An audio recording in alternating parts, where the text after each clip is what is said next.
Amin. Silakan duduk kembali Bapak Ibu sekalian. Selamat pagi, shalom saudara. Shalom. Saudara, kita bersyukur pada Tuhan.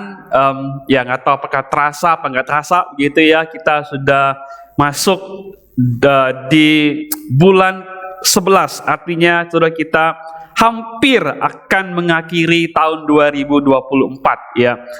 Saudara, 23 dan akan masuk ke tahun 2024. Saudara, kalau kita boleh sedikit mereview Bapak Ibu melihat kembali begitu ya. Kira-kira apa sih yang kita kerjakan selama tahun 2023 ini? Saudara, apa yang kita lakukan sebetulnya? Apa yang kita sudah kerjakan kurang lebih 11 bulan terakhir ini begitu di tahun 2023. Saudara, bila ini menjadi sebuah pengantar kita untuk kembali merenungkan apa sih yang kita lakukan? Apa yang kita sebetulnya Tuhan mau kita lakukan dalam hidup kita? Saudara, tema kita hari ini bicara tentang ditebus dan diutus. Saudara, kalau dari judulnya maka kita tahu bahwa judul ini mengarahkan kita kepada tema bicara tentang misi, saudara. Bicara tentang misi Allah. Sama kita melihat Alkitab kita dari Injil Yohanes pasal yang ke-17 ayat yang ke-1 sampai 4, lalu kita lanjut ayat yang ke-9 sampai dengan ayat yang ke-19. Mari kita baca bergiliran, saya akan baca ayat yang warna putih, Bapak Ibu baca ayat yang berwarna kuning, demikian kita bergiliran sampai dengan ayat yang ke-19. Demikian bunyi firman Tuhan.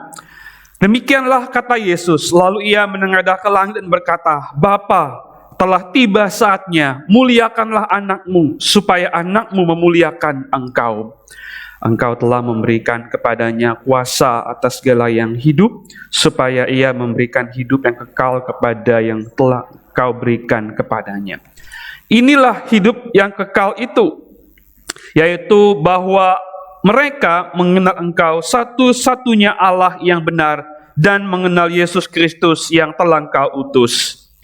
Aku telah memuliakan engkau di bumi dengan menyelesaikan pekerjaan yang engkau berikan kepadaku untuk kulakukan. Ayat yang ke-9. Aku berdoa untuk mereka, bukan untuk dunia ini aku berdoa, tetapi untuk mereka yang telah engkau berikan kepadaku, sebab mereka adalah milikmu. Dan segala milikku adalah milikmu, dan milikmu adalah milikku, dan aku telah dimuliakan di dalam mereka. Aku tidak ada lagi dalam dunia, tetapi mereka masih ada di dalam dunia, dan aku datang kepadamu. Ya Bapa yang kudus, jagalah mereka dalam namamu, yaitu namamu yang telah engkau berikan kepadaku, supaya mereka menjadi satu sama seperti kita. Selama kau sama mereka, aku menjaga mereka dalam namamu yang telah engkau berikan kepadaku. Aku telah menjaga mereka dan tidak ada seorang pun dari mereka yang binasa, selain dia yang memang harus binasa, supaya digenapi yang tertulis dalam kitab suci. Namun sekarang aku datang kepadamu dan aku mengatakan semua ini sementara aku masih ada di dalam dunia, supaya penuhlah sukacitaku di dalam diri mereka. Aku telah memberikan firman-Mu kepada mereka, dan dunia membenci mereka, karena mereka bukan dari dunia, sama seperti aku bukan dari dunia. Aku tidak meminta supaya engkau mengambil mereka dari dunia, tetapi supaya engkau menjaga mereka dari yang jahat. Mereka bukan dari dunia, sama seperti aku bukan dari dunia. Kuduskanlah mereka dalam kebenaran, firman-Mu itulah kebenaran. Sama seperti engkau telah mengutus aku ke dalam dunia, demikian pula aku telah mengutus mereka ke dalam dunia. Aku menguduskan diriku bagi mereka, supaya mereka pun dikuduskan dalam kebenaran. Terus demikian pembacaan firman Tuhan pada pagi hari ini, yang berbahagia setiap kita yang membaca, merenungkan, terlebih lagi menjadi pelaku-pelaku firman Tuhan. Haleluya.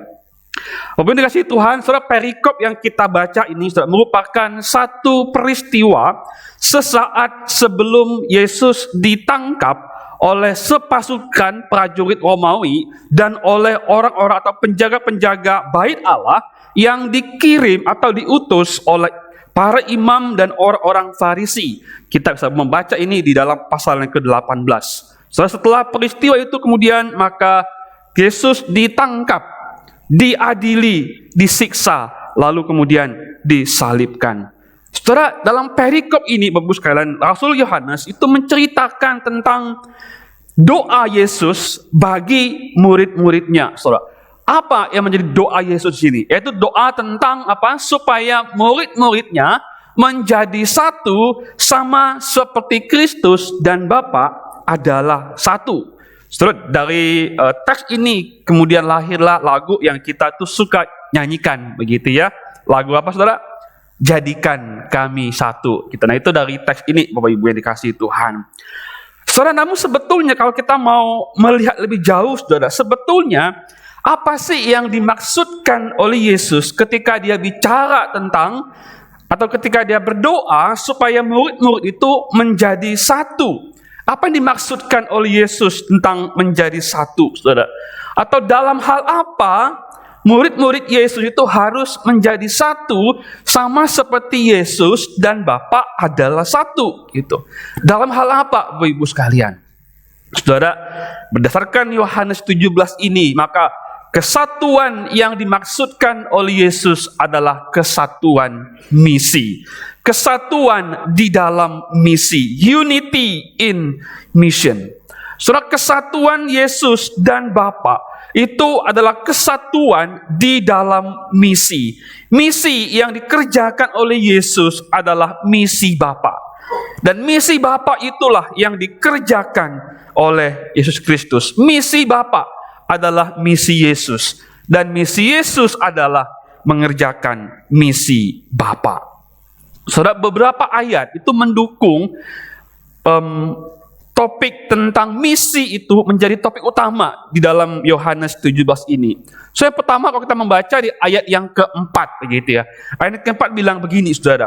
Aku telah memuliakan engkau di bumi dengan menyelesaikan pekerjaan yang kau berikan kepadaku untuk kulakukan. Ini perkataan Yesus, saudara. Atau dengan kata lain bahwa Yesus itu telah menyelesaikan misi atau pekerjaan yang Bapa berikan kepadanya. Jadi seluruh pekerjaan yang Yesus itu kerjakan, yang ia lakukan di dunia ini adalah untuk menyelesaikan misi Bapa yang diberikan kepadanya untuk dilakukan. Coba begitu pula kalau kita maju lagi, Bapak sekalian, misalnya di ayat yang ketiga, saudara. Kita membaca berkali-kali dalam perikop ini, saudara, ada sebutan atau Yesus menyebut dirinya itu sebagai utusan, begitu. So, ayat ketiga bilang begini, saudara. Inilah hidup yang kekal, yaitu bahwa mereka mengenal engkau, satu-satunya Allah yang benar, dan mengenal Yesus Kristus yang telah engkau utus. Lalu saudara, ayat yang ke-8 katakan begini.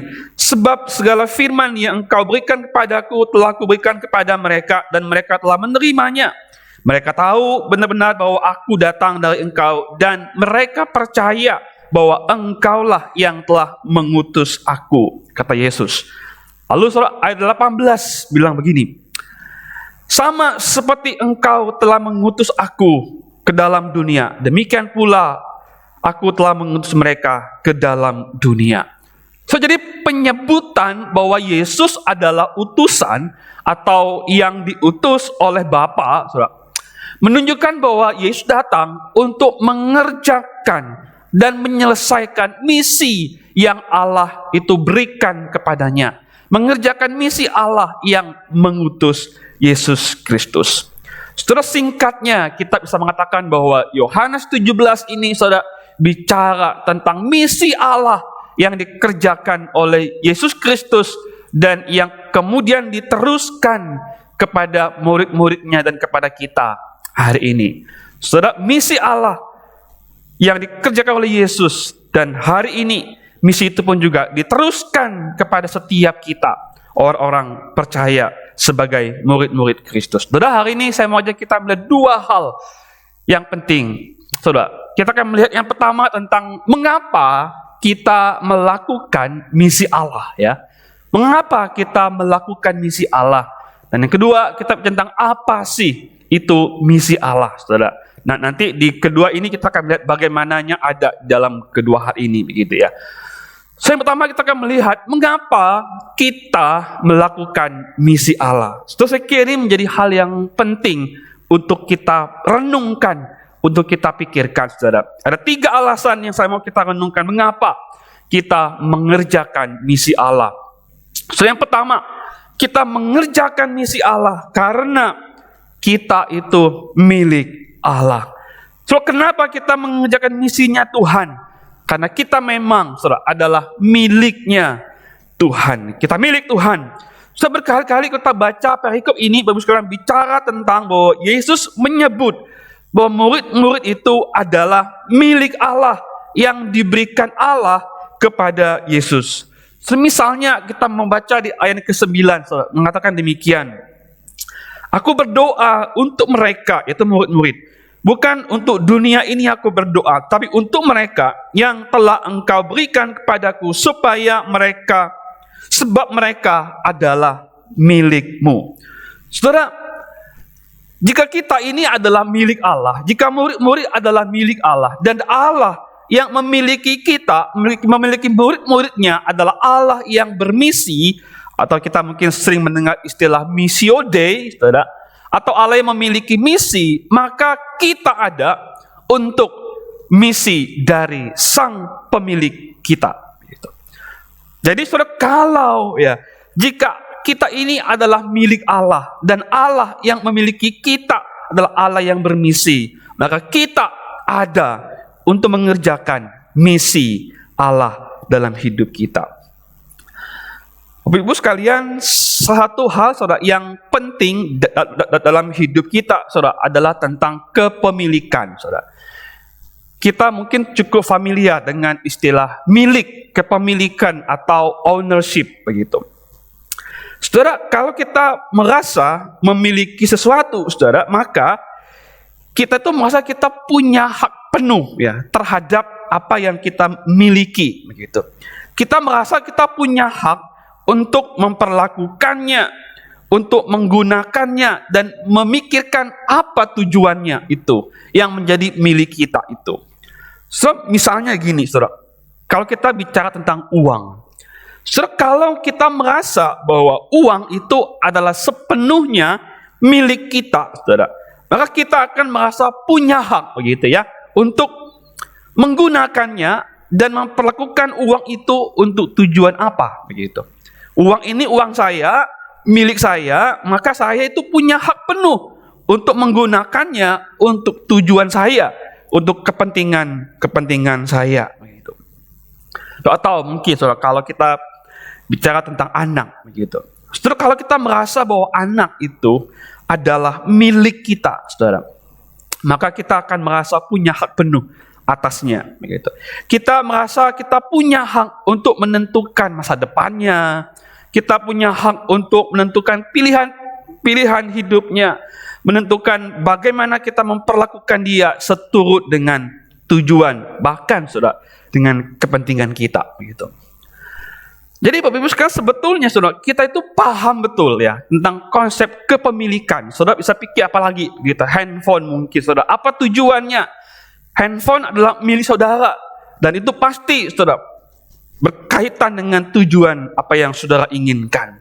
Saudara, milik kita itu berarti bahwa kita itu punya hak sepenuhnya terhadap apa yang kita miliki untuk tujuan kita, kepentingan kita, dan sebagainya. Atau kalau kita pakai istilah misi, saudara, maka ketika kita merasa memiliki sesuatu, maka yang kita miliki itu, saudara, itu kita punya hak penuh untuk memakainya untuk misi kita, untuk agenda kita. Saudara, begitu pula kalau kita bicara tentang bahwa kita itu adalah milik Allah, saudara. Ketika Allah memiliki kita, maka Allah itu punya hak penuh atas hidup kita, saudara. Allah itu punya otoritas atas hidup saudara dan hidup saya. So, kalau kita milik Allah, saudara, maka Allah lah yang punya hak sepenuhnya atas hidup setiap kita. Saudara, kita mungkin pernah berkata begini, saudara, Tuhan, bertahtalah atas hidupku. Saudara pernah ya mendengar ya orang bilang begini, gitu. Atau kita mungkin pernah bilang begitu, Tuhan, bertahtalah atas hidupku. Saudara, waktu kita bilang begitu, saudara, betulkah Yesus itu benar-benar bertahta di dalam hati kita, saudara? Betulkah Yesus yang memerintah yang memegang kendali atas hidup kita, saudara. So, kalau Kristus yang bertahta di hidup kita, saudara, maka tidak ada misi apapun selain daripada misi Allah. So, kita nggak punya agenda apapun selain dari agenda Allah dalam hidup kita. Kalau Allah betul-betul bertahta di hati kita, maka misinya, agendanya adalah misi Allah dan agenda Tuhan. So, atau kita mungkin pernah bilang begini, saudara, Tuhan adalah Tuanku, gitu ya. The Lord is my master. Saudara, ini ungkapan yang sangat-sangat umum sekali. Tuhan, Kau itu Tuan atas hidupku. So, coba kita pikir ulang, saudara. Betulkah Kristus itu menjadi Tuan atas hidup kita, saudara? Pemilik daripada hidup kita. Saudara, ketika Kristus menjadi master, menjadi Tuan atas hidup kita, saudara, maka seluruh misi, gitu, seluruh tujuan, seluruh agenda, kepentingan kita sebetulnya adalah kepentingan Kristus satu-satunya. Saudara, ketika Kristus menjadi Tuan atas hidup kita, maka saudara sekalian, Dia juga adalah Tuan atas uang kita. Dia Tuan atas keluarga kita, saudara. Dia Tuan atas bisnis kita. Dia Tuan atas usaha kita. Dia Tuan atas gereja kita. Dia Tuan atas pelayanan kita. Dan Dia Tuan atas seluruh daripada hidup kita. Karena Dia adalah master, Tuan dalam hidup kita. Saudara, ada satu potong lagu, saudara, yang mengatakan begini, saudara. I own no other master, my heart shall be thy throne. Saudara, lagu yang kita sering nyanyikan, begitu ya, lagu Hidup Bagimu. Saudara, bahasa Indonesia mengatakan, Oh Yesus ke Tuhanku, kuserahkan diriku, Kau rela disalib untuk menebusku, dan Engkaulah Tuhanku, tinggal di hatiku, sepanjang umur hidupku, kuserahkan bagimu. I own no other master, my heart shall be thy throne. Saudara, ketika Tuhan menjadi Tuan atas hidup kita, saudara, Dia bertahta di dalam hati kita. Sebetulkah Tuhan itu betul-betul menjadi the master hidup kita? So, maka saya kemudian memikirkan, saudara, dalam pandangan ini, saudara.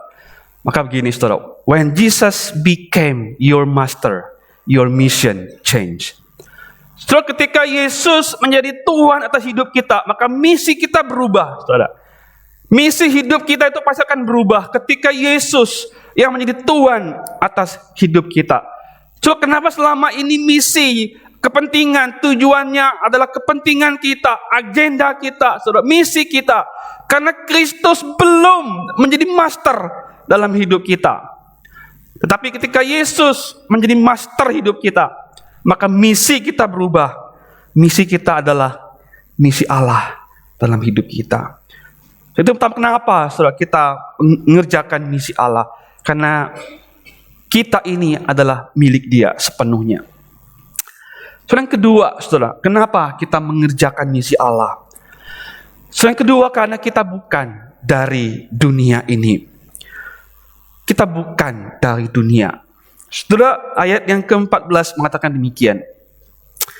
Aku telah memberikan firman-Mu kepada mereka, dan dunia membenci mereka, karena mereka bukan dari dunia, sama seperti aku bukan dari dunia.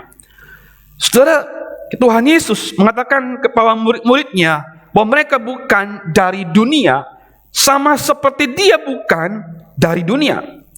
So, meskipun murid-murid itu tinggal di dunia, tetapi mereka bukan dari dunia. Saudara, coba kita pikirkan, saudara, murid-muridnya, orang percaya, dan kita hari ini, saudara, meski kita tinggal di dunia ini, saudara, tapi kita bukan dari dunia ini.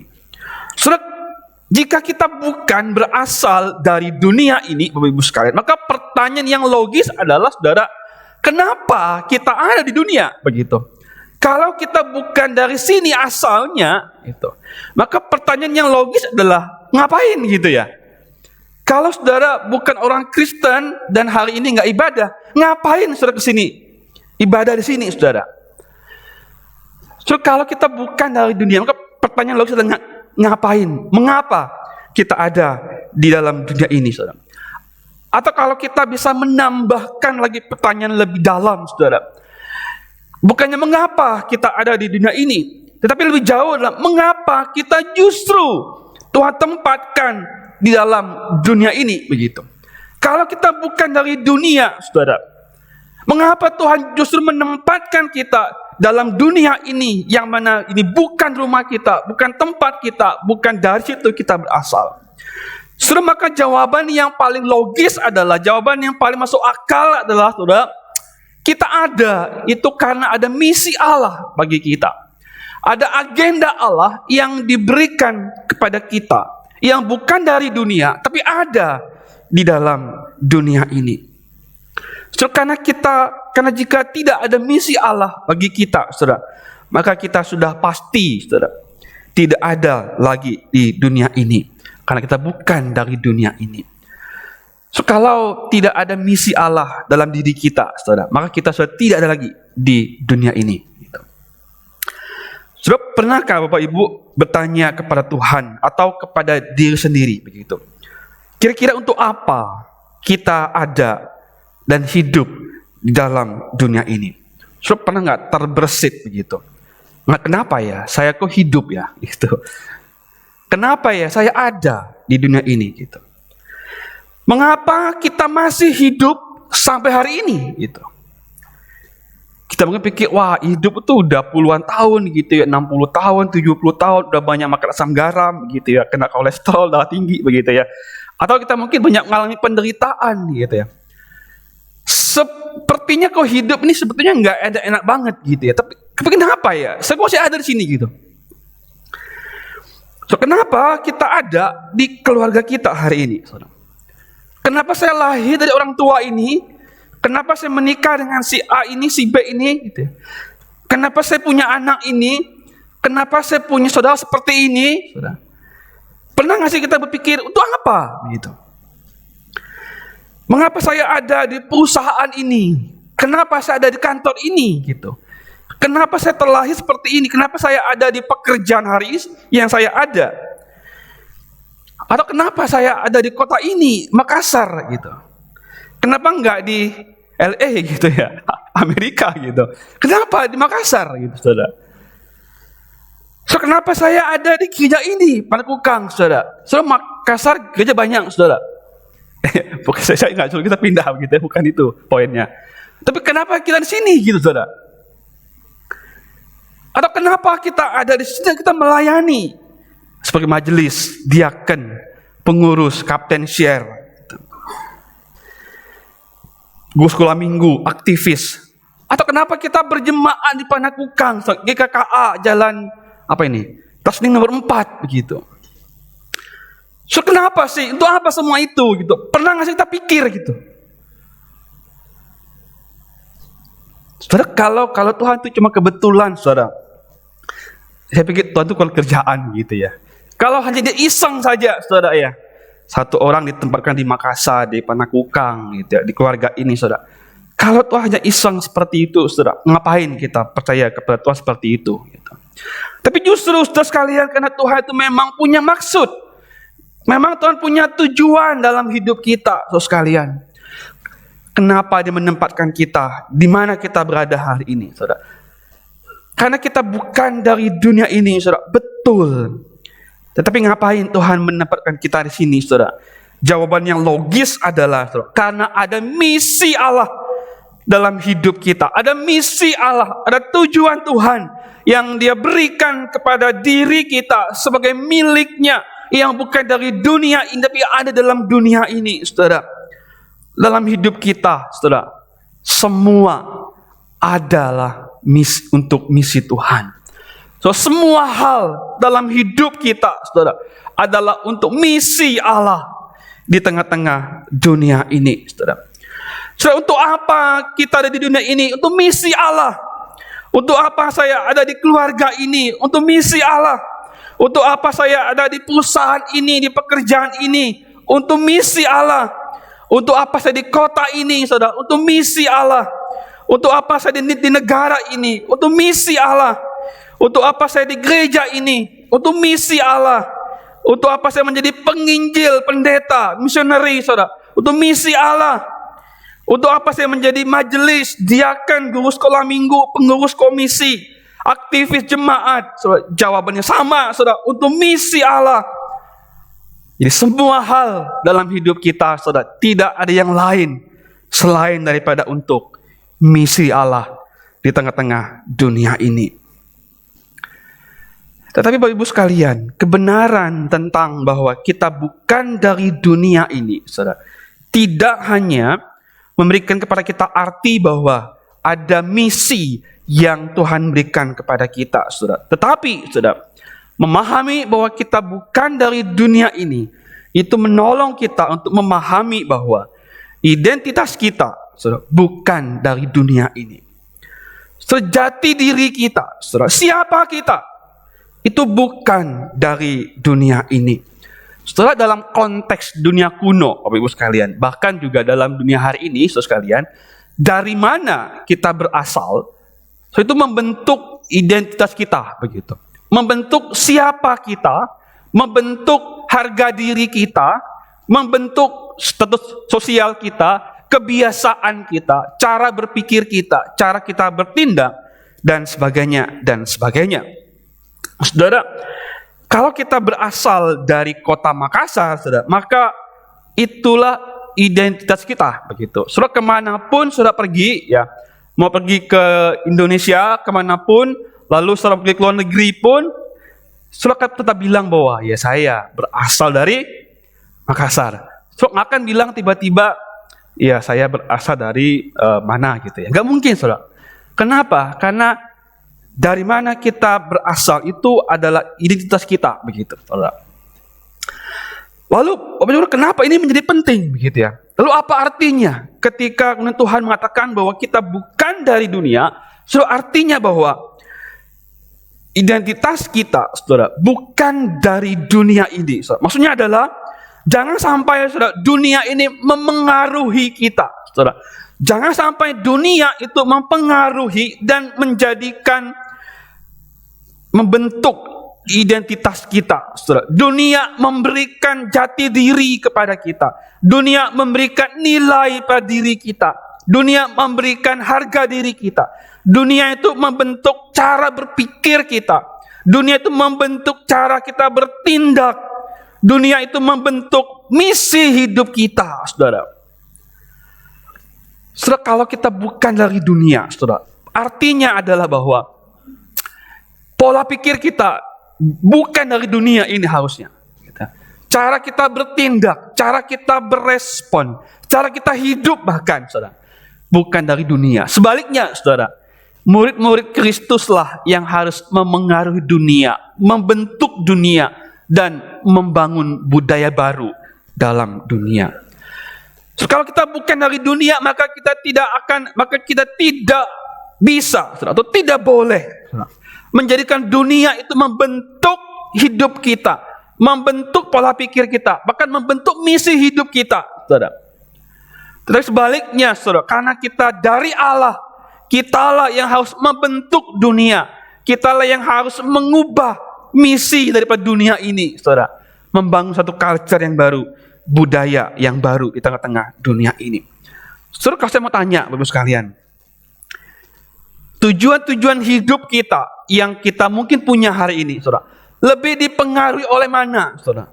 Lebih dipengaruhi oleh budaya atau dunia, atau dipengaruhi oleh kebenaran firman Tuhan, saudara? Cara kita berespon ketika ada sebuah hal, saudara, lebih dipengaruhi mana kira-kira? So, dugaan saya, semoga salah, saudara ya. Kita lebih banyak dipengaruhi oleh apa? Kata dunia, gitu. Cara kita berpikir, cara kita bertindak, cara kita mengejar hidup suatu, saudara. Cara kita menentukan tujuannya, itu adalah tujuan-tujuan dunia. Saudara, sebagai murid Kristus yang bukan berasal dari dunia, justru kehadiran orang Kristen, orang percaya di tengah dunia, saudara, menjadi pembawa misi Allah bagi dunia. Saudara. Kita dipanggil untuk memberikan standar baru di dalam dunia ini, di mana kita berada. Kehadiran murid Kristus di tengah dunia harusnya memberi cara baru kepada dunia bagaimana kita hidup sebagai umat Allah. Yang ketiga yang terakhir, saudara, mengapa kita melakukan misi Allah di tengah-tengah dunia? Itu karena memang kita diutus ke dalam dunia. Surah ayat 18 mengatakan begini, sama seperti engkau telah mengutus aku ke dalam dunia, demikian pula aku telah mengutus mereka ke dalam dunia. Saudara, kita melakukan misi Allah dalam hidup kita bukan hanya karena kita milik Allah dan kita bukan dari dunia ini, tetapi memang saudara kita diutus oleh Allah dalam Kristus kepada dunia. Saudara, kata diutus itu mengandung arti bahwa ada sesuatu yang harus dilakukan sebagai utusan. Maka saudara, setiap utusan itu pasti ada urusannya. Saudara. Setiap utusan pasti ada urusannya. Gitu. Saudara, kalau saudara adalah utusan sekolah, misalnya kalau ada sekolah gitu ya, saudara untuk mengikuti misalnya sebuah perlombaan, kejuaraan, pertandingan gitu ya. Saudara, apa tujuannya? Tujuannya adalah mengharumkan nama sekolah begitu ya. Atau saudara kita ingin melakukan hal-hal yang pada akhirnya punya kepentingan terhadap sekolah kita begitu. Atau kalau kita sudah adalah pekerjaan begitu ya. Saudara, untuk apa? Ketika kita mungkin diutus dari kantor kita, tempat kerja di mana kita bekerja, saudara. Pasti ada tujuannya, ada misinya yang perusahaan kita ingin kita lakukan di tengah-tengah kita diutus pergi itu. Gitu. So, setiap utusan pasti ada urusannya. Apa yang dikerjakan ada yang diurus. Saudara. Tidak mungkin kita diutus tanpa ada tujuan, kepentingan, dan urusannya. Saudara, apalagi kalau kita bicara tentang Yesus mengutus murid-muridnya. Saudara, kita diutus oleh Yesus. Saudara, saya pikir Kristus bukan kurang kerjaan gitu ya. Udahlah nggak bikin apa-apa gitu. Udahlah tinggal murid diutus tanpa ada tujuannya begitu. Saudara, nggak ada. Setiap kita diutus ada urusannya, ada misinya dari Tuhan. Saudara, artinya apa? Sebagaimana Kristus itu diutus oleh Bapa ke dalam dunia dengan misi. Kita pun juga diutus ke dalam dunia untuk mengerjakan misi Allah. Setiap orang percaya, setiap murid Kristus diutus oleh Yesus ke dalam dunia untuk mengerjakan misi Allah di tengah-tengah dunia. Tetapi yang menarik Bapak Ibu gini, kita melihat dalam Injil Yohanes, saudara sekalian, ketika Tuhan bilang, aku mengutus mereka ke dalam dunia. So, dunia seperti apa? Dunia seperti apa yang kepadanya Allah mengutus Yesus dan Kristus mengutus kita? Saudara. Dunia seperti apa itu? Saudara, di dalam Injil Yohanes pasal 17 yang tadi kita baca, saudara, kata dunia itu muncul sebanyak kira-kira 16 kali, saudara. Kata dunia dalam perikop ini muncul kira-kira 16 kali. Nanti saudara pulang bisa baca keseluruhan yang ke-17 lalu hitung berapa muncul kata dunia begitu. Lalu saudara di dalam Injil Yohanes secara keseluruhan kata dunia itu muncul kira-kira 78 kali, saudara. Dan menarik adalah saudara bahwa ketika kata dunia dalam Injil Yohanes, saudara, itu selalu atau itu berkaitan erat dengan Yesus sebagai terang dunia, saudara. Misalnya kita membaca di dalam Yohanes 8 ayat 12, Tuhan mengatakan bahwa akulah terang dunia. Saudara, ketika Tuhan mengatakan dia adalah terang dan dikaitkan kepada dunia, saudara, artinya apa? Dunia itu membutuhkan terang Yesus. Dunia itu gelap, dunia itu buta. Dunia itu tidak ada pengharapan. Dunia itu tidak ada keadilan di dalamnya. Saudara, saya pernah khotbah di sini dalam 2 malam beberapa minggu lalu membahas tentang teks Yohanes 9, saudara, tentang orang buta yang sejak lahir. Saudara, orang buta yang sejak lahir itu, saudara, merupakan sebuah simbol sebetulnya, sebuah penggambaran betapa begitulah dunia yang telah rusak oleh karena dosa, gelap, mencekam, tidak ada sedikit pun terang di dalamnya. Saudara, dunia seperti itulah, saudara, yang kepadanya Kristus mengutus kita, saudara. Dunia yang jahat, dunia yang gelap, dunia yang kacau balau, dunia yang chaos. Dan kita, saudara, ada di dunia seperti itu. Maka saudara gak heran ketika Tuhan bilang kepada murid-muridnya, engkau diutus seperti domba ke tengah-tengah serigala, saudara. Karena memang dunia kita jahat, kotor, kacau, gelap, dan tidak ada pengharapan, saudara. Maka Bapak Ibu sekalian, satu-satunya pengharapan di tengah-tengah dunia seperti itu, saudara, adalah Kristus. Maka sebabnya lah kemudian Kristus datang sebagai terang dunia, terang yang memberikan kehidupan dan terang yang memberikan pengharapan. Saudara, di tengah-tengah dunia yang gelap, saudara nggak bisa punya solusi lain, nggak ada, saudara, nggak ada. Solusi kita hanya ada di dalam Kristus. Sebabnya dia bilang, akulah terang dunia. Saudara, panggilan kita hari ini adalah kita membawa terang Tuhan itu yang ada dalam kita kepada dunia di mana kita berada. Karena untuk itulah kita diutus oleh Tuhan. Saudara, ketika Kristus mengatakan kepada kita bahwa kita diutus ke dalam dunia, maka dunia itu dunia yang gelap, buta, tidak melihat, jahat. Dan solusinya hanya ada di dalam Kristus yang adalah terang dunia itu. So, 3 hal kita renungkan. Mengapa kita melakukan misi Allah? Karena kita milik Allah. Karena kita adalah bukan dari dunia ini. Dan karena kita memang diutus untuk mengerjakan misi Allah. Saudara, pertanyaan yang terakhir adalah, saudara, lalu apa sih misi Allah dalam hidup kita? Apa misi Allah bagi dunia yang gelap, yang jahat oleh karena dosa itu? Saudara, misi Allah bagi dunia itu adalah memberikan hidup yang kekal. So, misi Allah adalah untuk memberikan hidup yang kekal kepada manusia yang telah jatuh ke dalam dosa. Saudara, ayat yang kedua tadi mengatakan begini, saudara. Engkau, kata Tuhan, engkau telah memberikan kepadanya kuasa atas segala yang hidup, supaya ia memberikan hidup yang kekal kepada semua yang telah engkau berikan kepadanya. So, ini berlanjut lagi, atau kata jadi sebelumnya, saudara, dari dalam pasal yang ke-10, ayat yang ke-10, Tuhan bilang bahwa dia datang untuk memberikan hidup, atau memberikan kelimpahan dalam hidup, itu hidup dalam kelimpahan. Saudara, Kristus datang untuk memberikan hidup yang kekal.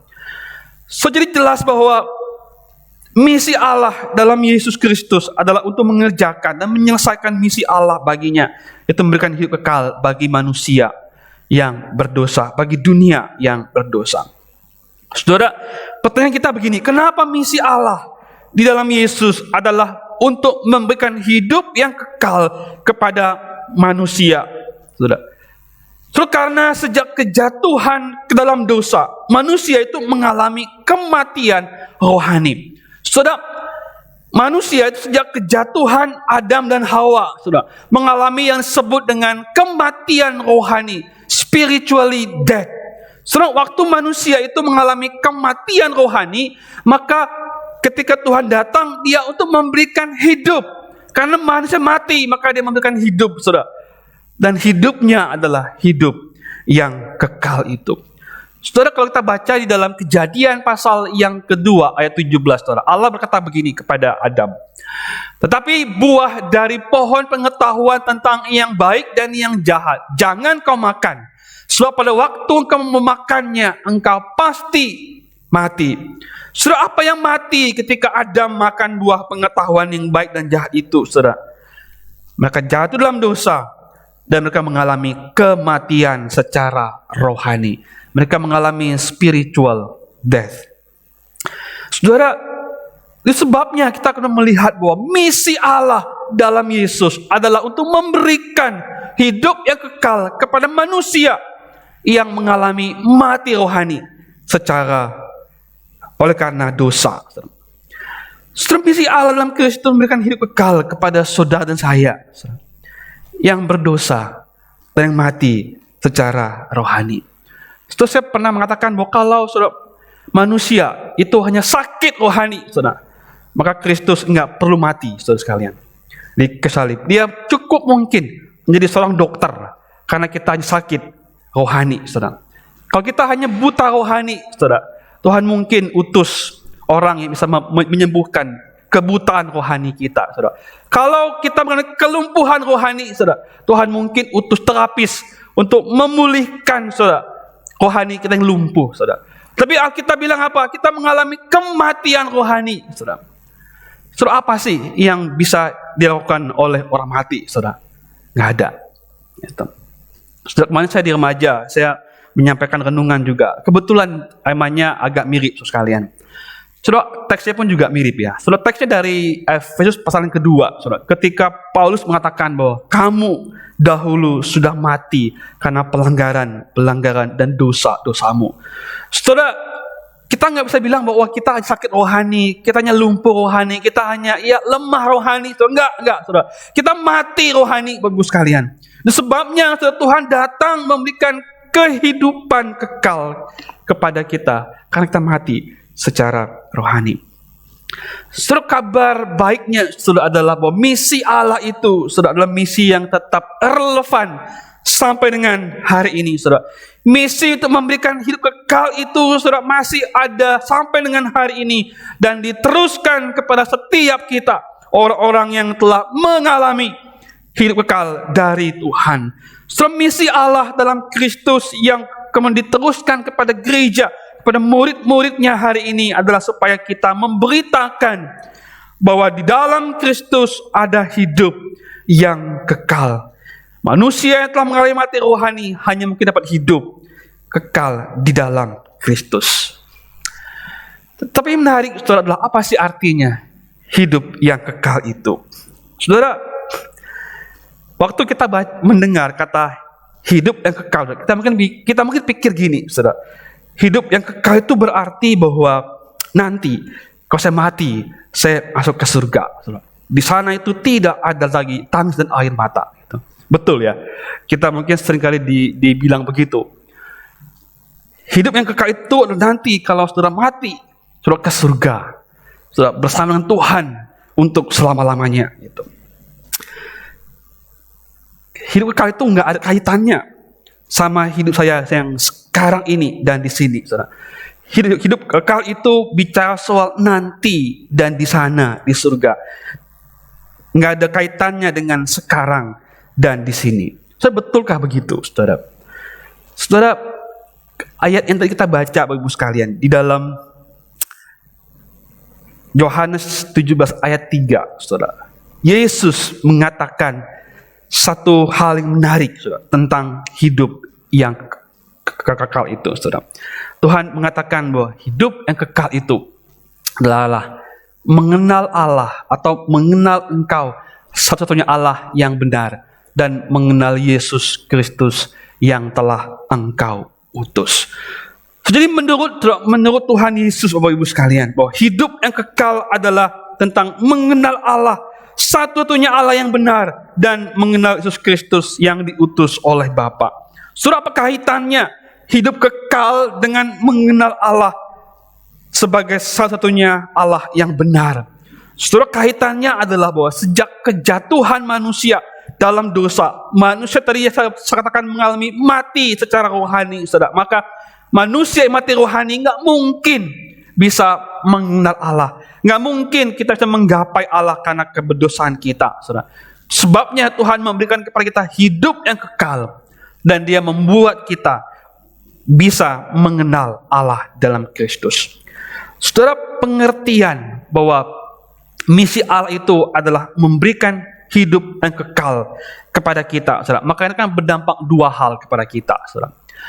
Yang pertama, bahwa implikasi bahwa misi Allah itu adalah memberikan hidup yang kekal, saudara, berdampak ke dalam diri setiap kita, yaitu bahwa kita perlu untuk terus-menerus belajar mengenal Allah dengan benar, dan mengenal Kristus yang diutus oleh Bapa. Saudara, apakah kita sungguh-sungguh punya kerinduan untuk mengenal Kristus dengan benar, mengenal Allah dengan baik? So, jangan-jangan selama ini kita terlalu banyak didengungkan bahwa hidup kekal hanya soal nanti waktu meninggal, masuk ke surga selama-lamanya bersama dengan Tuhan. Nggak ada hubungannya dengan hidup kita hari ini, saudara. Hari ini kita belajar, saudara, bahwa hidup kekal berkaitan dengan bagaimana kita mengenal Allah, belajar kenal Allah terus-menerus, mengenal Kristus terus-menerus dalam hidup kita. Saudara, ada orang mungkin begini, saudara. Ngapain sih kita perlu belajar mengenal Allah? Ngapain kita harus belajar kenal Kristus? Pokoknya yang penting kan saya sudah percaya Yesus, saya sudah yakin bahwa saya punya hidup kekal, saya yakin bahwa kematian Kristus ke salib itu memiliki hidup kekal, dan saya yakin bahwa nanti kalau saya meninggal dunia, saya pasti ke surga dan memiliki hidup yang kekal itu. Udah, itu cukup begitu. Setelah itu pandangan yang salah sebetulnya, saudara. Kenapa? Karena memiliki hidup yang kekal itu bicara tentang bagaimana kita punya kerinduan untuk kenal Tuhan lebih dalam lagi. So kita semakin mengenal Allah dalam seluruh kehidupan setiap kita. So, maka saya khawatir bagus sekalian bahwa kalau ada orang bilang gini, udahlah saya nggak peduli kenal Tuhan, saya nggak peduli untuk apakah saya kenal Tuhan atau tidak. Saudara, saya khawatir jangan-jangan saudara kita punya konsep yang salah tentang hidup yang kekal gitu. Atau saudara, jangan-jangan sebetulnya kita belum menerima hidup yang kekal itu, saudara. Yang kedua, saudara, dampak implikasi secara eksternal. Saudara, kalau misi Allah untuk memberikan hidup kekal itu berdampak pada diri kita, bahwa kita mau terus belajar mengenal Allah, mengenal Kristus, seluruh karyanya. Yang kedua, saudara, maka itu berdampak keluar, ya. Yaitu kepada dunia yang belum mengenal dan belum percaya kepada Allah sebagai satu-satunya Allah yang benar, dan belum mengenal Kristus yang memberikan hidup yang kekal. Saudara, pertanyaan yang mungkin perlu untuk kita renungkan, saudara, di akhir khotbah saya adalah, berapa banyak orang-orang yang belum mengenal Allah? Saudara, berapa banyak orang-orang manusia di tengah-tengah dunia ini, saudara, yang belum mengenal, apalagi percaya kepada Kristus yang diutus oleh Bapa untuk memberikan hidup yang kekal kepada mereka. Saudara, sekali lagi saya sedikit sedih begitu, saudara, ya. Kalau kita hanya berpikir bahwa hidup kekal itu adalah soal nanti saya mati masuk ke surga, saya mendapat hidup kekal di surga, saudara. Kita mengabaikan yang pertama, kita mengabaikan untuk kita belajar mengenal Allah dengan lebih dalam lagi, saudara. Dan yang kedua, kita mengabaikan bahwa ada banyak orang, saudara, yang hari ini belum mendengar tentang Kristus. Saudara, berapa banyak orang di tengah-tengah dunia ini yang hari ini, saudara, belum mendengar Injil Tuhan, yang belum mengenal Allah dalam Kristus ada keselamatan. Saudara, menurut sebuah sumber, Bapak Ibu sekalian, saya sengaja tidak memberikan slide karena ini cukup private gitu ya. Saudara, menurut sumber, penduduk dunia hari ini kira-kira 8 miliar orang, saudara. Penduduk dunia 8 miliar orang. Yang sudah dilayani, saudara, yang sudah dilayani atau dijangkau, itu kira-kira 1,8 miliar orang. Dilayani dan dijangkau. Kita belum tahu berapa banyak dari 1,8 ini yang betul-betul kenal Tuhan dan percaya Tuhan Yesus. Yang dijangkau mungkin sebagian, saudara, itu baru kira-kira 1,9 miliar. Yang baru permukaan gitu, mungkin baru mulai dijangkau, saudara. Itu kira-kira mungkin 500 juta sekian, saudara. Dan yang sangat jarang dijangkau itu ada tapi masih minim sekali. Itu kira-kira 2 juta jiwa. Dan tahu berapa jumlah yang belum dijangkau, yang belum pernah mendengar Injil, yang belum pernah mengenal siapa Yesus yang memberikan keselamatan. 3,4 miliar orang di dunia hari ini, saudara. 3,4 miliar orang yang sama sekali belum pernah. Saudara, pertanyaannya adalah, berapa persen dari kita, saudara, yang pernah pikir hal itu?